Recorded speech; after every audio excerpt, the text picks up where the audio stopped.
যে কারণে 21-22 বছর বয়সের নিচের কোনো মেয়েকে একটা ছেলের আসলে বিয়ে করা উচিত না। এখন এই কথা শুনে অনেকেই নিশ্চয়ই আমার সাথে তেলে বেগুনে জ্বলে উঠবেন। অনেকে বলবেন যে অলরেডি হচ্ছে সরকার বলে দিছে যে 18 বছর বয়সের নিচের কোনো মেয়েকে বিয়ে করা যাবে না। 18 বছর বয়স হচ্ছে মিনিমাম এজ অফ কনসেন্ট। তা আমি এটাকে বানিয়েছি হচ্ছে আবার 21-22 বছর। তাহলে আসলে কারণটা কি বা কেন? আমি কি ফেমিনিস্ট? আচ্ছা, আপনাদের কোয়েশ্চেনের আমি অ্যান্সারটা দিই। দেখেন, কোনো একটা মেয়েকে আপনি বিয়ে করতেছেন, তার মানেটা কি? তার মানে হচ্ছে এটাই যে আপনিও তাকে চয়েস করছেন, আবার সেও আপনাকে চয়েস করছে। এটা তো একটা সিম্পল বিষয়, মানে এটা এটা আমার মনে হয় যে আপনারা মোটামুটি সবাই আমার সাথে একমত হবেন। কিন্তু বিষয় হচ্ছে যে একটা মেয়ের হচ্ছে তার লাইফে মেইনলি ফেজ থাকে দুইটা। দুইটা ফেজ থাকে। তার মধ্যে একটা ফেজ হচ্ছে attention phase in terms of relationship, ঠিক আছে? Attention phase. আর একটা ফেজ হচ্ছে সিকিউরিটি ফেজ। তো দেখেন, একটা মেয়ের বয়স মোটামুটি যখন 21-এর নিচে বা 22-এর নিচে, বেশিরভাগ ক্ষেত্রে 21-এর নিচেই আসলে এই বিষয়গুলো হয়, তখন মেয়েটার লাইফটা হচ্ছে অ্যাটেনশন ফেজে। এখন অ্যাটেনশন ফেজে একটা মেয়ে আসলে কী চিন্তা করে একটু খেয়াল করে দেখেন। একটা মেয়ে যে কিনা হচ্ছে এসএসসি পাস করছে বা কলেজে পড়ে বা মাত্র কলেজ পাস করছে বা এই বিশ্ববিদ্যালয়ে মাত্র শুরু করছে, তাদের কিন্তু বিয়ের ক্ষেত্রে রিকোয়ারমেন্টস থাকে হচ্ছে একটু ডিফারেন্ট। আপনি যদি গার্জিয়ানকে বাদ দিয়ে রেখে যদি তাকে জিজ্ঞেস করেন যে তোমরা আসলে কী ধরনের ছেলে চাও, তাহলে তারা আসলে মেইনলি একটা ফ্যাসিনেটিং আপনাকে ডেসক্রিপশন দিবে। এখন ফ্যাসিনেটিং ডেসক্রিপশন মানে আসলে কি? তাদের অধিকাংশই পছন্দ হচ্ছে সালমান খানের মতো হচ্ছে ছেলে, বা হচ্ছে খুব হ্যান্ডসাম ছেলে, ইন্টারেস্টিং, হিরোইক, একটু ব্যাড বয় টাইপের ছেলে।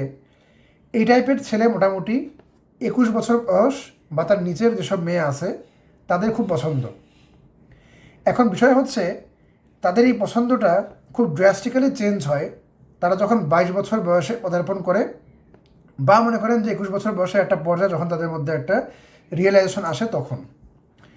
তো দেখেন, যেহেতু আমি ম্যাচ মেকিং নিয়ে কাজ করি এবং বায়োডাটাও যেহেতু তৈরি করে দিই, এই জন্য আমার যেটা আমি দেখছি আমার সেশনের মধ্যে সেটা হচ্ছে অনেক হাই কোয়ালিটির মেয়ে, যারা কিনা আসলে দেখতেও ভালো, ফ্যামিলিও ভালো, তারপর হচ্ছে সাংসারিক, মানে মোটামুটি যে একটা মেয়ের মধ্যে একটা ছেলে যেসব গুণগুলো চায় এগুলো সবই তাদের মধ্যে আছে।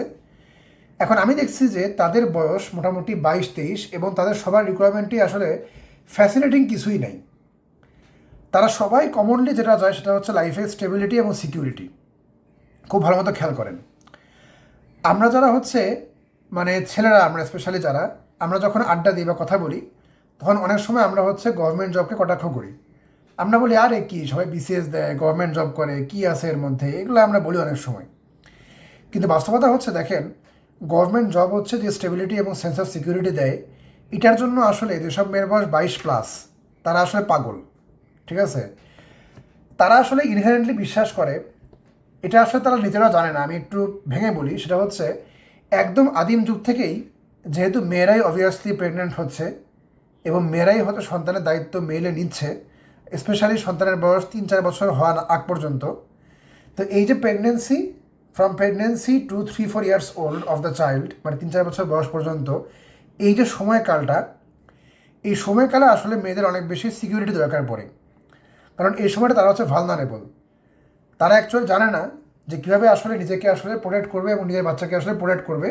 এই জন্য তাদের ওই সময় আসলে অনেক স্টেবিলিটি দরকার, সিকিউরিটি দরকার, এমন কাউকে দরকার যে প্রোভাইড করবে তাদের জন্য। তাদের জন্য এই বিষয়গুলো আসলে অত্যন্ত জরুরি। সো তারা যখন এমন কোনো ছেলেকে দেখে যার কিনা স্টেবল একটা জব আছে এবং এই জবটা আসলে যাবে না সহজে, তখন তারা আসলে ওইটাকেই দেয় হচ্ছে ফার্স্ট প্রায়োরিটি। এখন আপনি বলতে পারেন বর্তমান যুগে তো আসলে ওই আদিম যুগের মতন নিরাপত্তাহীনতা, মারমার কাটকাট অবস্থা, খুনাখুনি, এগুলো তো আর নাই বর্তমানে। বর্তমানে তো পুলিশ ফোর্স আছে, গভর্নমেন্ট আছে, তারপরে বাবা মা আছে, ফ্যামিলি আছে, সবাই আছে। কিন্তু দেখেন, এই যে এই সভ্যতার যে বর্তমানে যে আবরণ, এই আবরণটা কিন্তু আসলে পৃথিবীর বুকে আসে হচ্ছে মাত্র হচ্ছে কয়েক যুগ ধরে, বলা যায় যে 1950s পর থেকে। 1950 সালের আগেও কিন্তু আসলে পৃথিবীর বুকে যুদ্ধবিগ্রহ সবখানে লেগেই থাকতো। তো এই কারণে হচ্ছে একটা মেয়ের বয়স যখনই 21-22 বছর পার হয়ে যায়, তখন তার যে রিকোয়ারমেন্ট সেটা আসলে সম্পূর্ণ ডিফারেন্ট হয়ে যায়। এখন দেখেন, আপনি মনে করেন যে একটা মেয়েকে বিয়ে করলেন যার বয়সটা হচ্ছে ধরেন হচ্ছে 19, ঠিক আছে? এখন অ্যাজ এ 19 বছর বয়সের মেয়ে, সে আসলে আপনাকে বিয়ে করছে দুইটা কারণে। একটা কারণে হয় সে আপনাকে বিয়ে করছে হচ্ছে এই কারণে যে তার আব্বা আম্মা তাকে হচ্ছে বিয়ের জন্য হচ্ছে ঠেলছে এবং তাকে বলছে তোমার এখন বিয়ে করা উচিত, এই ছেলেটা ভালো খুব, তার ফ্যামিলির দ্বারা সে ইনফ্লুয়েসড হয়েছে এবং সে বিয়ে করছে আপনাকে, এটা একটা কারণ হতে পারে। আরেকটা কারণ হইতে পারে যে সে হচ্ছে অন্য দিক দিয়ে, মানে হচ্ছে ওই যে অ্যাটেনশন যেটাকে বলি আমরা, অ্যাটেনশনের দিক থেকে সে আসলে বর্তমানে খুবই ফেজড এবং সে অ্যাটেনশন চাচ্ছে এখন বর্তমানে। এবং আপনি হচ্ছেন এমন একজন পার্সন যে কেয়ারিং, যে দেখতেও হয়তো ভালো এবং যে হচ্ছে ক্যারিজম্যাটিক, এবং এগুলো দেখে সে আপনাকে আসলে পছন্দ করছে এবং এজন্য সে আপনাকে বিয়ে করতেছে। এখন সমস্যার কথা হচ্ছে এটাই যে দুইটা কারণে একটা কারণও আসলে আলটিমেটলি পারসিস্ট করবে না।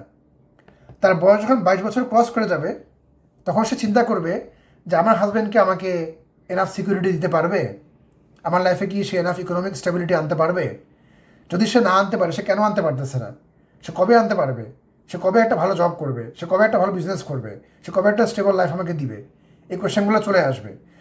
যদি কেউ প্রেম করে থাকেন, দেখেন প্রেম করা ইসলামে হারাম, তারপরেও বলি যদি কেউ প্রেম করে থাকেন এবং দীর্ঘ সময় ধরে যদি প্রেম করে থাকেন তাহলে জানবেন যে একটা সার্টেন এজের পরে হঠাৎ করে একটা মেয়ে আপনাকে প্রেশার দেওয়া শুরু করবে যাতে আপনি আপনার ক্যারিয়ার নিয়ে সিরিয়াস হন। কিন্তু কেন সেটা, সে তো অনেক আগেও এটা আপনাকে বলতে পারতো। যখন আপনাদের বয়স 17, 18 বা 19, 20, তখনও তো আপনাকে বলতে পারতো।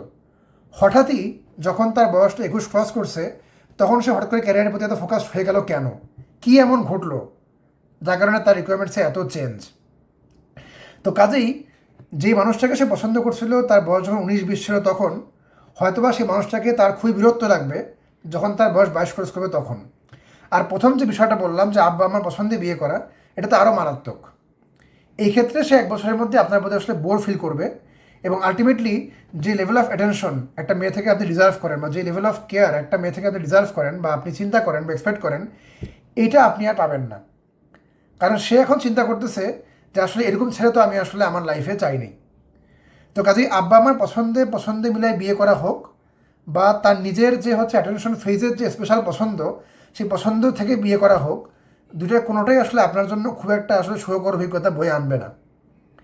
এই কারণে আমার সাজেশন যেটা সেটা হচ্ছে যদি আপনি পারেন, যদি আপনার পক্ষে পসিবল হয়, তাহলে অবভিয়াসলি এমন একটা মেয়েকেই বিয়ে করেন যার বয়স হচ্ছে 22+ বা অ্যাটলিস্ট 21+। ঠিক আছে?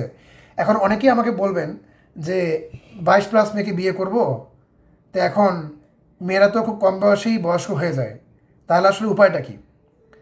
আসলে সত্যি কথা এটাই যে আসলে মেয়ের বুড়া হয়ে যাওয়ার পিছনে তার বয়সের চেয়ে তার লাইফস্টাইল এবং সে আসলে কতটা ফিটনেস সচেতন, এটা আসলে অনেক বেশি ইম্পর্ট্যান্ট। এই কারণেই সিঙ্গাপুরে আমি এখন আসি। সিঙ্গাপুরে চাইনিজ মেয়েদের বয়স 40-এও আসলে তেমন বোঝা যায় না, কিন্তু মালয়েশিয়ার মেয়েদের বয়স 20 পার হলেই মনে হয় তার বয়স হয়ে গেছে 40 বা 50। ঠিক আছে? একই দেশে দুইটা গোষ্ঠী একই দেশেই থাকে, মালয়েশিয়ান, চাইনিজ। কিন্তু চাইনিজদের যে লাইফস্টাইল, তাদের ঘুমানো, তাদের খাদ্যাভ্যাস, তাদের ব্যায়াম করা, এগুলোর কারণে তাদের মেয়েরা কিন্তু আসলে 40 বছর বয়সেও প্রচণ্ড ফিট এবং ইয়াং। কিন্তু মালার মেয়েরা তাদের বয়স 30 হতে হতেই একদম বয়স্ক হয়ে যায়। তো কাজেই এই যে আমরা যে বলি যে বেশি বয়সের মেয়েকে বিয়ে করলে সে আসলে বুড়া হয়ে যাবে, এটার সাথে আসলে বয়সের সম্পর্কটা একটু কম, আর ফিটনেস লাইফস্টাইলের সম্পর্কটা আসলে অনেক অনেক বেশি। তো এখন দেখেন আলটিমেটলি আপনার লাইফ নিয়ে আপনি কী করতে চান এটা সম্পূর্ণই কিন্তু আসলে আপনার বিষয়। আমি জাস্ট কিছু এক্সপিরিয়েন্স থেকে, আমার হান্ড্রেডস অফ ক্লায়েন্টসের যে এক্সপিরিয়েন্স বিয়ের ক্ষেত্রে, সেই এক্সপিরিয়েন্স থেকে আপনাকে আমি বললাম। এখন আপনি বুঝলে বুঝপাতা, না বুঝলে তেজপাতা। ধন্যবাদ সবাইকে। আসসালামু আলাইকুম।